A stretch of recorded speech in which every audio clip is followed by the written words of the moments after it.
América Latina es la región del mundo donde más repercutió la renuncia del Papa Benedicto XVI, y esto por una razón muy clara. Aquí vive la mayoría de los católicos del mundo.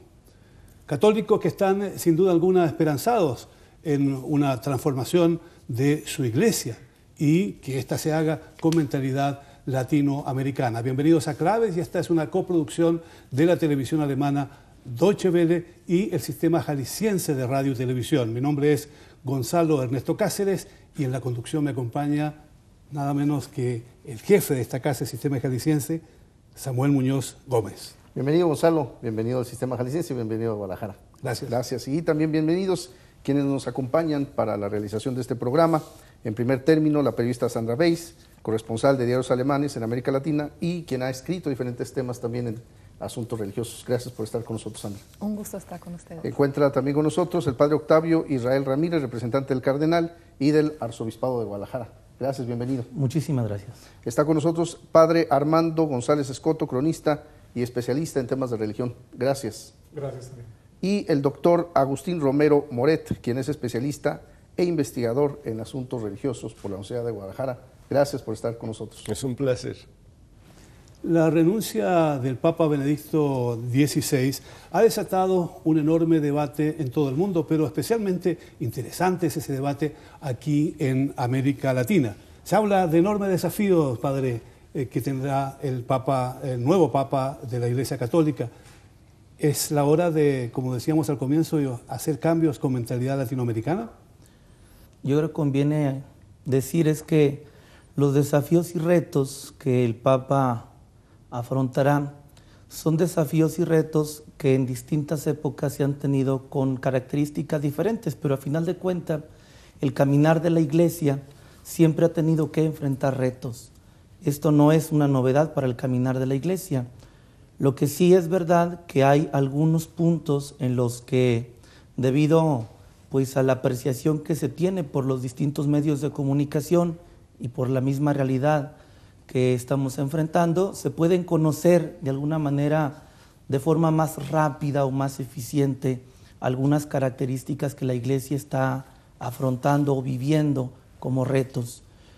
Hablar de enfrentar los retos desde una mentalidad latinoamericana, yo creo que cerraría el carisma de la misma Iglesia, que es universal.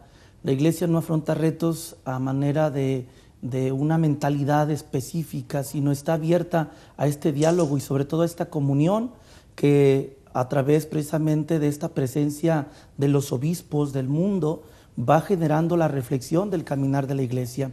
El Papa, si bien es cierto, es la cabeza visible, el vicario de Cristo, no es él en sí el que lleva todo el caminar de la Iglesia, porque sería generar una imagen bastante fuerte sobre el poder, hablando en términos terrenales, que tuviera el Santo Padre, ¿no? Y sin duda alguna que la figura del Papa pues tiene una trascendencia porque es, en el orden práctico, quien va generando ciertas directrices, pero no solo, que ese es un punto que no hay que olvidar. Para ello está este grupo de obispos que tienen el título de cardenales, y si atendemos precisamente al origen de la palabra, es eje, ¿verdad? Entonces son estas personas que sirven de consejeros y que pueden precisamente acercar a la persona del Papa las visiones o las realidades, que la Iglesia tiene en las distintas latitudes del mundo. El Papa no es uno el que ve todo, sino es el que va haciendo caminar a la Iglesia con el acompañamiento de todos los obispos que son, a final de cuentas, también sucesores de los apóstoles. Desde el principio, padre Armando González Escoto, se habló de la posibilidad de que también fuera un papa latinoamericano. Ante estas perspectivas, ¿es importante el origen, la nacionalidad de un papa en las disposiciones de la Iglesia? El problema de fondo es si estamos dispuestos a modificar las estructuras formativas del personal eclesiástico, también de los laicos, para que eso que se aspira a llegar pueda de veras alcanzarse. Eso sí es un reto. El gran reto de un cambio de mentalidades, de un cambio de actitudes, de un cambio de estructuras, y eso es muy difícil. Dada la complejidad de la estructura eclesiástica, sigue uno viéndolo difícil. ¿Cuál es la expectativa? Pues que llegue un pontífice que facilite ese tipo de adecuaciones para lograr los objetivos. ¿Qué fuerzas deciden la elección de un papa? ¿Qué constelación se da para que se elija una persona u otra, independiente de la región? Hay que ver la composición de los cardenales, y ahí los latinoamericanos están en minoría primero. Y yo creo, como decía el padre Armando, el tema no es tanto que hay una cuota regional o no. Yo creo que es mucho más amplia la visión, qué representa esa persona, cuál es su característica personal, cuál es su trabajo pastoral, cuáles son sus influencias dentro de la curia, dentro de los otros cardenales. Yo creo que eso es mucho más importante que una cuota regional. Pero sin embargo, no hay que olvidar que la vez pasada, cuando se eligió Benedicto, pues el segundo era un cardenal argentino, o sea, ya estaban muy cerca. Hay también una repercusión, toda vez que en Brasil y México son en Latinoamérica pues países que aportan un número muy importante de fieles, y fieles que en realidad viven con mucha devoción esta fe y que creen además en la Iglesia Católica. Esto también repercute de alguna forma en la elección, y tienen participación importante nuestros cardenales de Brasil y de México en la elección del Papa. A mí me parece que en la conciencia de todos los electores está presente esta realidad de que en América Latina, particularmente en estos dos países, figura el mayor número de católicos. Por eso mismo hay un reto fundamental, que yo lo resumiría en esta frase que ojalá suene un poco disidente.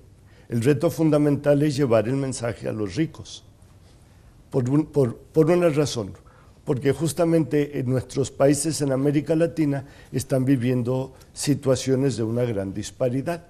Por una parte se gestan los individuos con niveles económicos más altos, pero por otra parte aún existe gente con niveles de miseria realmente vergonzosos.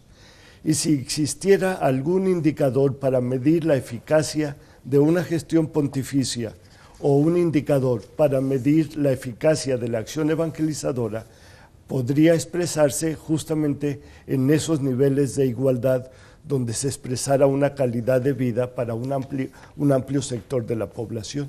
Entonces el mensaje parece que se ha estado haciendo llegar a los que ya no lo necesitan porque lo tienen ya muy interiorizado.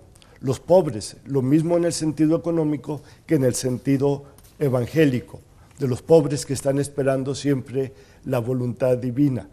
Pero el mensaje hay que enviarlo a los ricos de conocimiento, a los ricos en las finanzas, a los ricos en los medios de comunicación, a los ricos en los poderes de decisión. Y el discurso eclesial se ha ido por otro lado, ha estado muy concentrado en la parte dogmática, en la parte doctrinal, en la parte de la salvaguarda del modelo, y en cambio ha omitido que existen elementos estructurales sumamente graves. En ese sentido yo eslabono mi reflexión con la del padre Armando González Escoto, de que hay que hacer cambios estructurales.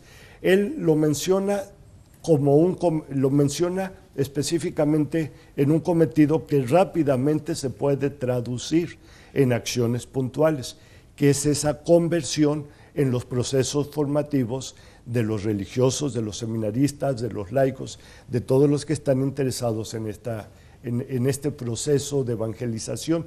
Esa es una crítica que se hace a la Iglesia, no solo en América Latina, sino que también en otras regiones, Europa, por ejemplo, es así. Los europeos son muy críticos, además, con la Iglesia Católica, y cada vez más, a pesar de que la Iglesia es bastante europea en sí. Desde el punto de vista de una mujer, ¿cómo se ven esas críticas que se le hacen a la Iglesia? Yo creo que sí, la sociedad ha evolucionado de una manera muy rápida, y a veces hay ese sentir que la Iglesia va muy atrás.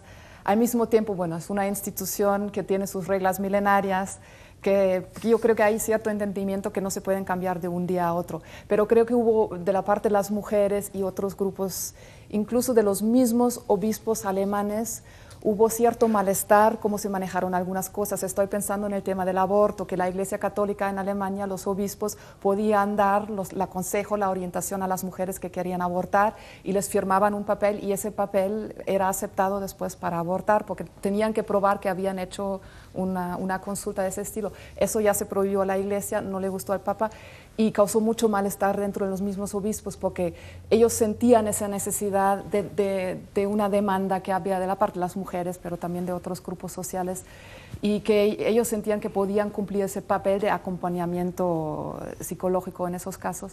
Y yo creo que sí que hay cierto malestar y que se podrían repensar, aunque no estoy pregonando aquí una revolución dentro de la misma iglesia, pero creo que hay ciertos postulados que yo sentí, incluso dentro de la misma iglesia, que están cuestionados. Yo cubro mucho las bases, estoy con los padres, con los laicos, y me acuerdo cuando fui hace algunos años a Brasil y salió eso de la misa en latín, y me dijo un padre jesuita ahí, es que no sé qué se le ocurre a este papa una misa en latín, si aquí estamos pensando hacerlo en lenguas indígenas para llegar más cerca de la gente. O sea, como que había ese sentir que cada vez se alejaba más de la realidad social la iglesia.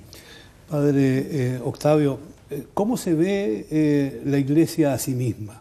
Usted es un padre joven todavía, está empezando con su labor pastoral, ya podríamos decir. ¿Cómo viven ustedes esta realidad que otros la ven diferente a como lo vemos en las decisiones del Vaticano?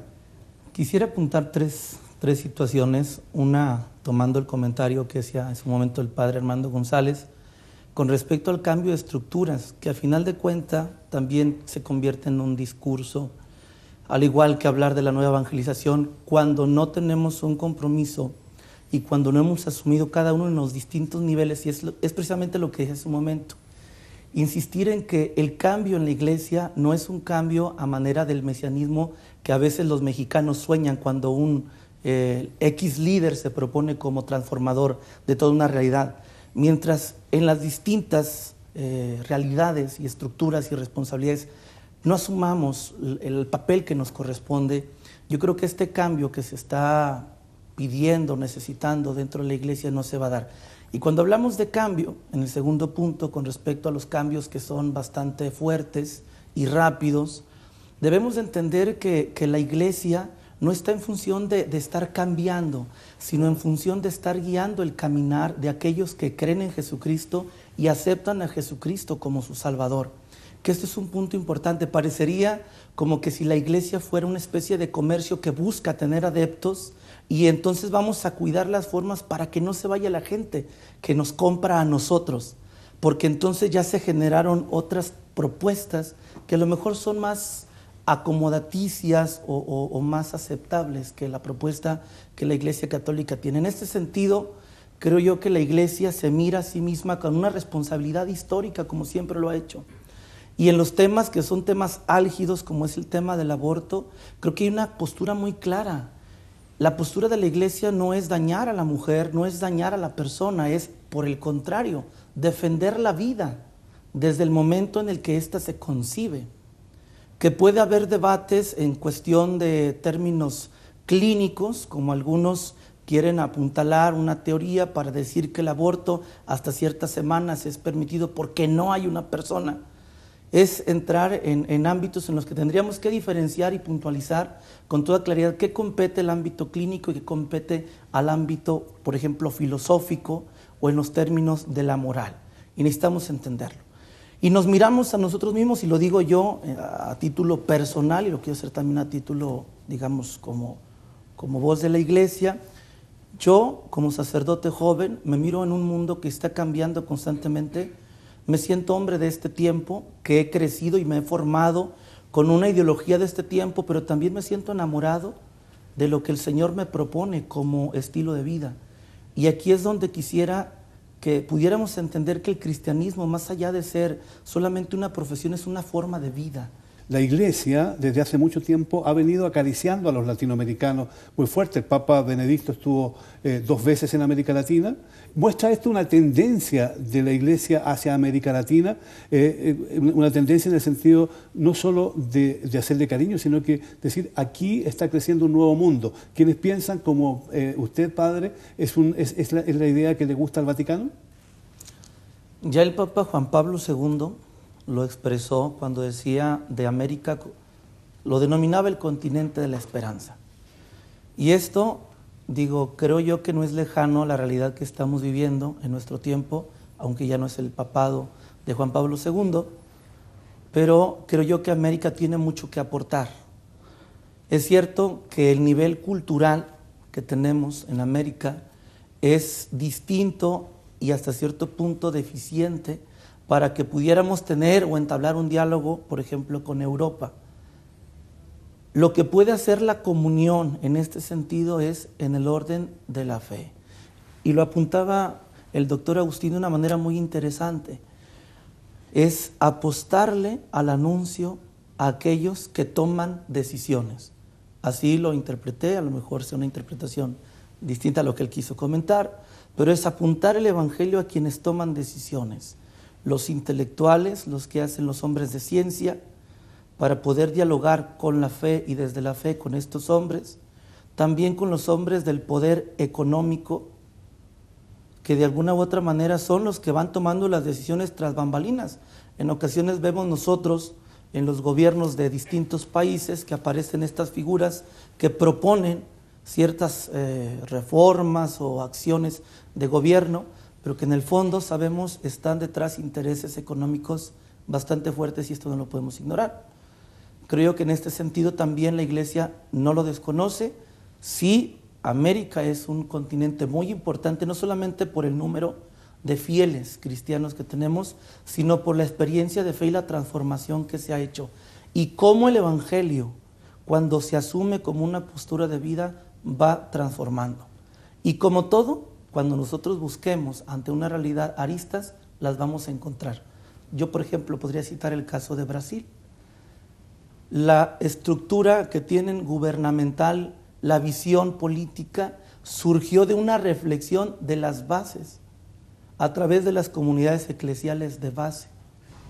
En una época en la que el Evangelio sirvió para reflexionar con las personas de las estructuras de base, que sirvió como fundamento para generar un proyecto político que hoy puede tener críticas a favor o en contra, pero que tiene como origen la reflexión del Evangelio. ¿Puede la Iglesia Católica hoy día en América Latina apuntar hacia esas reflexiones en estos grupos de poder, de la política, de la ciencia, de la economía? ¿Puede y está causando esa reflexión? Bueno, yo considero que la tensión, por lo menos desde el encuentro de los obispos de Medellín, de lo cual hace ya muchos años, y que después se consolida eventualmente en Puebla, la tensión ha sido apuntar justamente hacia allá, pero no solamente hacia esos aspectos que mencionaba el doctor Agustín, que es el poder de los medios, de los empresarios, de los políticos, sino que en el documento de Aparecida y en los debates de Aparecida se hablaba de apuntar el Evangelio a la propia jerarquía eclesiástica. Cuando hablaban los obispos de que necesitaban ellos mismos de entrar en un proceso de conversión. Y obvio que el documento invita justamente a la Iglesia, desde la jerarquía hasta cualquier otra persona, a que entre en una experiencia genuina de Dios, que le lleve a la conversión, al discipulado, a la comunión, porque decía el doctor Agustín, y entonces sí, a la misión. Tenemos que apuntar tanto hacia afuera como hacia adentro, para que la conversión sea integral. Y hay que hacerlo, porque la misión es anunciar el Evangelio a todos aquellos que lo necesitan. Hay que hacerlo y se está haciendo, con diversos resultados, porque aquí hay un problema también muy serio. Yo cuando hablaba de cambio de estructuras, estamos hablando de cambio de lenguaje. Cada vez nosotros como eclesiásticos hablamos menos el lenguaje de las nuevas generaciones y no estamos aprendiendo esos nuevos lenguajes. O sea, hay un aspecto también de modernidad. Hay un aspecto ahí de modernidad. La iglesia ha cambiado toda la vida. La iglesia de hoy no es la iglesia de hace 4 siglos ni la de hace 8 siglos, pero se tarda en cambiar. Y a veces cuando logra cambiar, pues ya pasó el tiempo adecuado. Ojalá y no nos pase ahora. Pero ha sido algo que ha ocurrido en 20 siglos. ¿Verdad? Un cambio lo intentaron precisamente en Brasil, algunos Por supuesto. sacerdotes de la teología de la liberación, Desde luego. que fue eliminada prácticamente de raíz por el Vaticano. ¿Fue un error esa decisión de la Santa Sede? Bien, con todo respeto yo pienso que sí, porque la realidad es compleja, es múltiple, y para poder aprender, comprender, interpretar e intervenir sobre la realidad, el pensamiento único y excluyente es lo más ineficaz. Es necesario, para una realidad compleja, tener un pensamiento complejo y tener un pensamiento que dé cabida a las manifestaciones originarias y genuinas de cada cultura, porque la realidad es construida simbólicamente dentro de cada cultura de acuerdo a los símbolos, a los signos, a los significantes que se van gestando socialmente. Desde Europa se piensa que solamente hay una manera de pensar, y lo peor es que en América Latina seguimos creyendo que es esa la manera de pensar.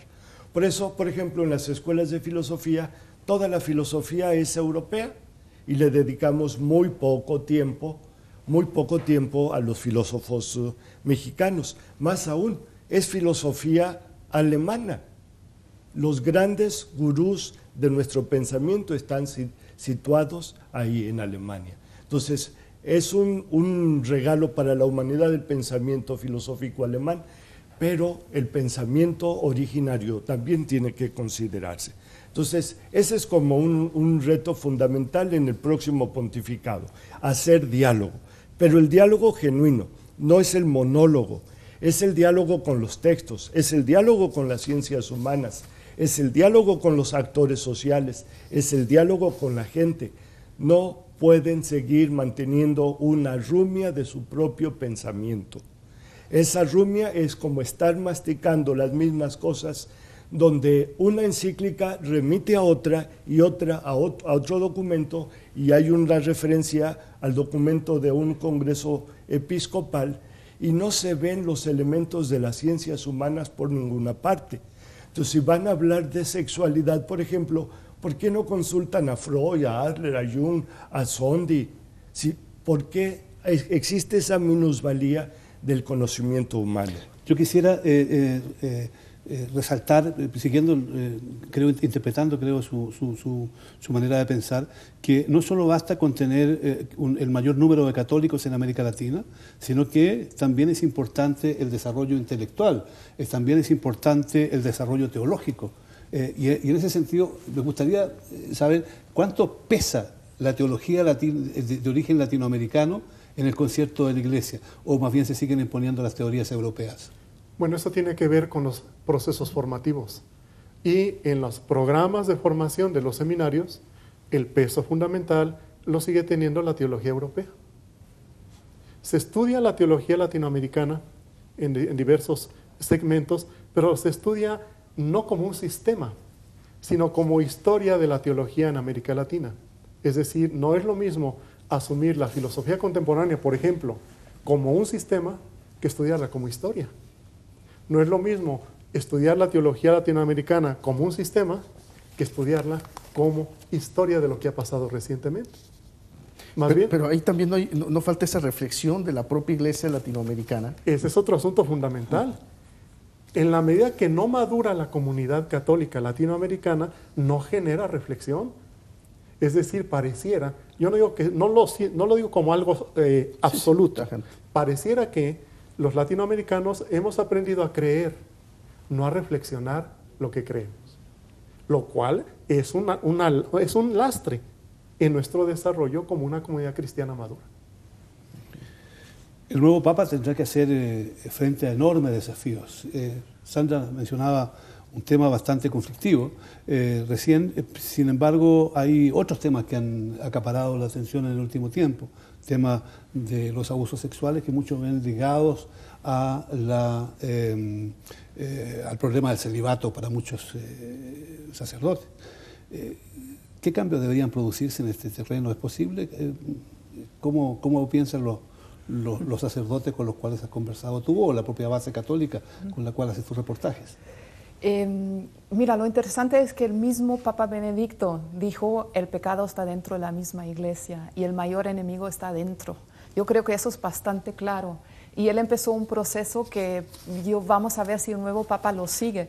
Pero la historia de Benedicto con el tema de los legionarios de Cristo y los abusos es larga, pero creo que tienen su beneficio de haberlo afrontado cuando era papa, no antes porque hubo cálculos de que no lo podía lograr. Lo hizo y yo creo que es un camino absolutamente necesario que tiene que seguir la Iglesia para su propia credibilidad y creo que no hay manera de zafarse de ese debate, de esa discusión. ¿Dónde vamos? Entonces, padre, el celibato es un punto decisivo para la Iglesia del futuro. ¿Dejará de verse desde un punto de vista exclusivamente dogmático? Bueno, antes de contestar a esta pregunta, nada más quisiera apuntar a lo que comentaban con respecto a la teología latinoamericana, que es un tema bastante interesante. Creo yo que no hay que perder de vista que el problema de generar reflexión a un nivel en el que pueda ser considerado como ya un sistema, digamos, no es propio de la Iglesia, es propio de lo que se genera en Latinoamérica como expresión cultural y el nivel también que estamos en este momento teniendo en la madurez de las generaciones que han recibido educación y las formas en las que hemos sido educados, en las que hemos recibido nuestra formación. Pensemos fuera de la Iglesia y en otros ámbitos, qué tantas voces latinoamericanas puedan tener un peso como para hablar y ser una autoridad en algún tema, ¿no? Entonces esto no es decir la Iglesia latinoamericana no hace teología, es un contexto cultural más amplio, que dentro de este contexto cultural amplio está inmersa la Iglesia católica. Yo creo que en este sentido podríamos entenderlo. Segundo, el tema del celibato es un tema que cada vez que hay la llegada de un nuevo papa, son los temas, ¿no?, que brincan y que todo el mundo quisiéramos como que hubiera una definición y hubiera este arrebato de decir ya vamos a quitar el celibato y ahora sí los padres se pueden casar, ¿no? Yo en lo particular y en orden al ejercicio ministerial considero que es muy sana la manera como el sacerdote vive su ministerio bajo el celibato. Yo creo que el problema no está centrado en el celibato, en orden a los problemas que hemos tenido que afrontar como iglesia y en orden a este tipo de temas que han sido muy dolorosos, que el mismo Papa lo externó y que en las distintas latitudes se ha externado este dolor por los que pertenecemos a la jerarquía y los que somos miembros de la iglesia. Pero el punto no está en el celibato, el punto está en educar nuestros afectos, educar nuestra persona, de tal manera que el celibato se abrace como la propuesta que se tiene para la iglesia.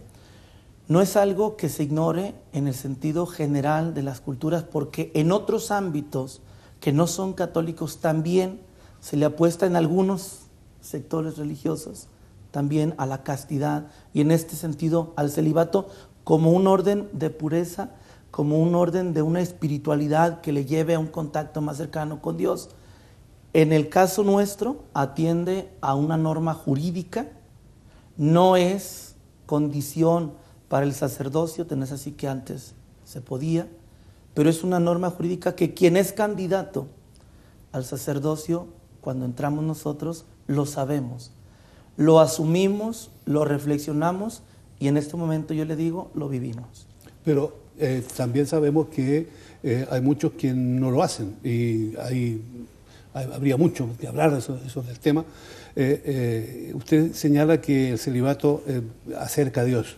¿Es así realmente? Si uno no es casto y puro, ¿se aleja de Dios? Nos acerca a Dios la caridad y vale para todo el mundo. Que lo que te acerca a Dios es la vivencia de la caridad cristiana, seas soltero, casado o lo que sea. Ahí, diríamos, es una cuestión de puntualizar nada más.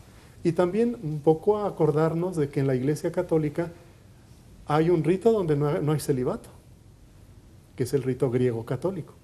O sea, dentro de la Iglesia existe un rito latino donde el celibato es obligatorio, como decía el padre, es una norma jurídica, y hay un rito griego donde no es obligatorio, sino que es opcional.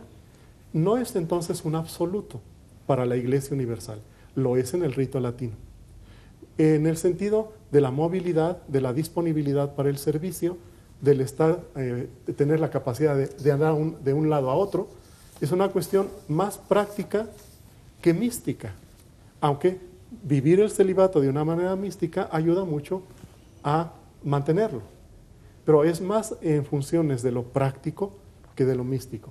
Y por lo mismo, yo no estaría ya de acuerdo bajo ninguna condición en pensar, como tanta de nuestra gente piensa, que el sacerdote está más cerca de Dios que los laicos. A lo mejor es al revés. Estaremos más cerca físicamente, pero la cercanía de Dios no la da el manejo de lo religioso, la da la forma en que la persona es. Padre, y una mayor cercanía de la mujer. La mujer no toca el primer violín en la Iglesia Católica. ¿Será necesario hacer cambios y sobre todo atendiendo de que cada vez se aleja mucha gente de la Iglesia? No, es que la Iglesia, dentro de los grandes pendientes que tenemos como católicos, está haciendo una reflexión muy a fondo de el papel de la identidad de la mujer en la Iglesia. Yo soy muy consciente de que en toda la cristiandad, solamente la Iglesia Católica desde el principio le dio a la mujer toda la dignidad y todo el lugar que se merecía, pero lo estratificó en la Virgen María. Porque después de Cristo está la Virgen, y eso solo lo hizo la Iglesia Católica. Las comunidades cristianas no católicas no se han atrevido a elevar a la mujer a los altares. La Iglesia Católica sí, pero pareciera que una vez que la elevó a los altares, ahí la dejó. No aplicó ese concepto del valor de la mujer en la Virgen María, no lo aplicó necesariamente al valor de la mujer real, concreta de cada día.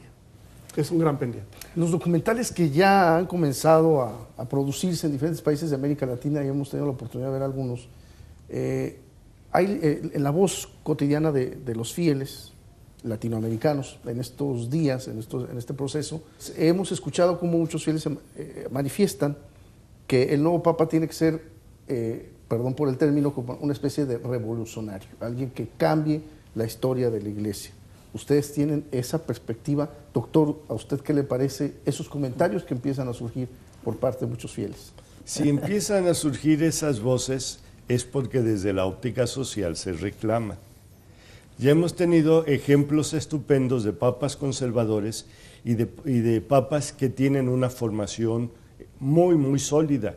Y Benedicto XVI es un ejemplo, con sus 600 publicaciones según estimaciones, con la cantidad de libros publicados, casi todos ellos referidos a lo religioso. Es decir, pero yo me daría la tarea de indagar si algunas de sus publicaciones tienen carácter sociológico o antropológico, o todas ellas son de tipo exegético. Entonces, si surge esa idea de que hay necesidad de ciertos cambios, a mí me parece que hay que atenderlos. Y uno de esos cambios radica justamente en poner en cuestionamiento los propios modelos, e incluso los propios modelos morales.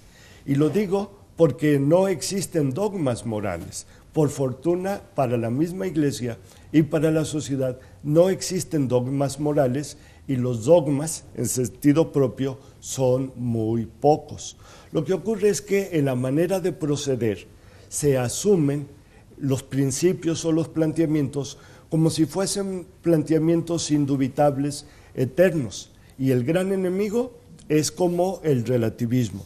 Así lo puso en evidencia el propio cardenal Ratzinger en la misa pro eligiendo papa, cuando plantea que justamente contra un mundo relativo, un mundo que está siempre en las veleidades de las doctrinas, hay que oponer una verdad indubitable. A mí me parece que se trataba de una concepción muy estrecha del relativismo con la que él mismo no estaba convencido, porque es un tipo extremadamente inteligente. Pero el mundo es relativo, el mundo está reclamando cambios y hay necesidad de que se cuestione la propia estructura eclesial, los modelos de los cuales ha quedado prisionera. Hay que establecer vasos comunicantes entre ese modelo y la realidad, sobre todo porque a la gente de América Latina le afecta más. Los europeos y en otros países escuchan los mensajes como quien escucha las campanadas a misa. Si conviene, si les gusta, lo toman y si no, no lo toman. En América Latina son palabras que impactan mucho. Entonces generan actitudes de disonancia cognitiva, porque en un sentido está el modelo y la gente lo sabe, y en otro sentido vive como puede.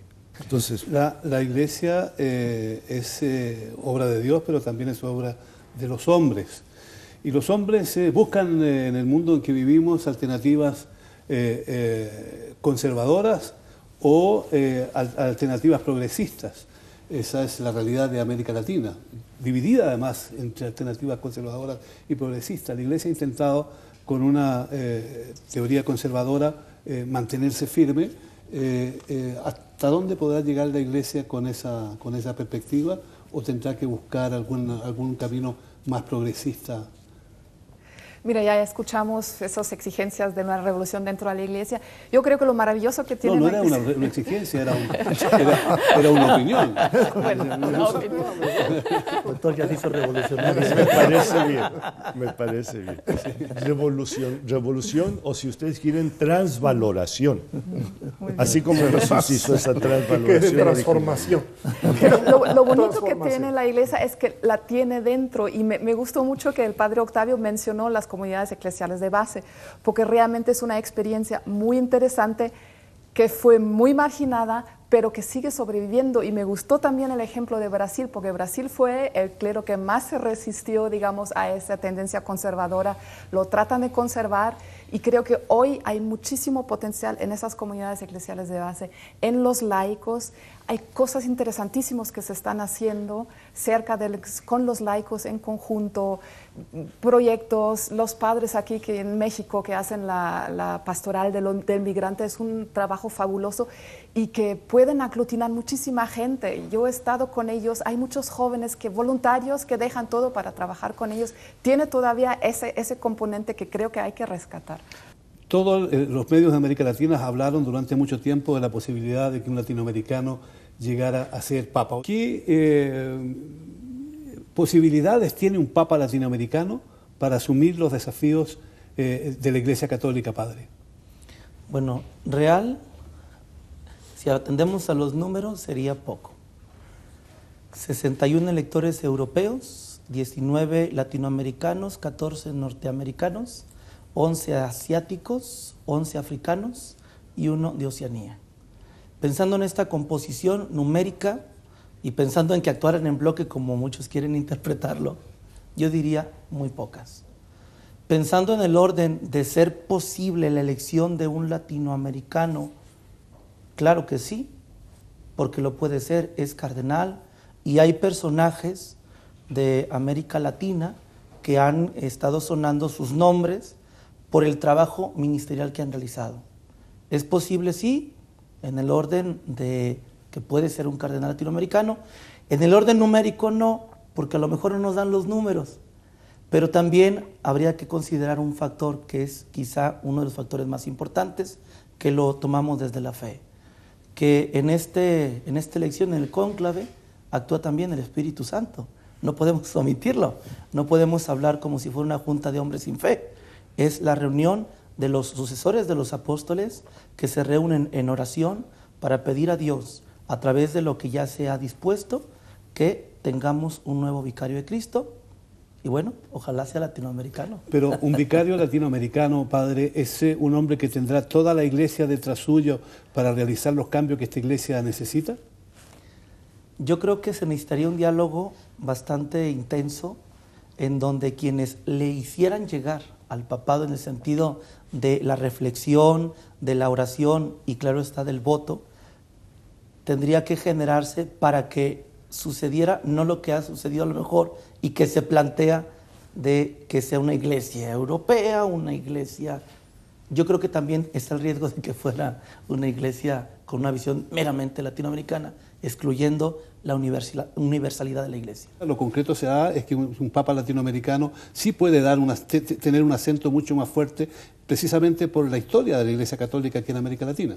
Yo pienso que eso sería definitivo, porque independientemente de que en el momento en que se hace papa, tiene que tener una visión universal, donde no haya un continente o el otro, no puede ignorar que es de origen latinoamericano y llega a la Santa Sede con toda la mentalidad, con toda la perspectiva, la formación de lo que es América Latina. Y tendría que aprender ciertamente a prescindir en lo correcto de sus antecedentes y aprovecharlo en lo correcto. Sería el momento efectivamente de aportar el pensamiento, la sensibilidad, el estilo de fe latinoamericano al concierto de la Iglesia Universal. ¿El Papa latinoamericano una opción por los pobres? Sería una opción por los pobres, pero sería una opción para hacer transformaciones en la manera como se asume esa pobreza y la manera como se llega el mensaje a los altos niveles. Me parece que eso es posible porque los obispos en América Latina han estado muy vinculados a las estructuras de poder, pero han tenido siempre como referentes la gente que está en la base. Pienso que... ¿Y qué significa un Papa latinoamericano para los católicos de base, con los cuales tú has estado trabajando mucho tiempo? Yo creo que es un símbolo muy importante. Creo que lo simbólico es muy importante en la Iglesia y sería una verdadera señal, pero más importante que la nacionalidad, creo que es el espíritu en el que llega y todo el bagaje de la historia, de todo lo que trajo la Iglesia latinoamericana de novedoso, de las experiencias de las comunidades eclesiales de base. También algo que trajo la teoría de la liberación. Yo creo que esos son los puntos realmente importantes. Tiempos de cambio en todo el mundo, cambios que también llegan de alguna manera a la Iglesia Católica. Gracias por acompañarnos, gracias por estar con nosotros.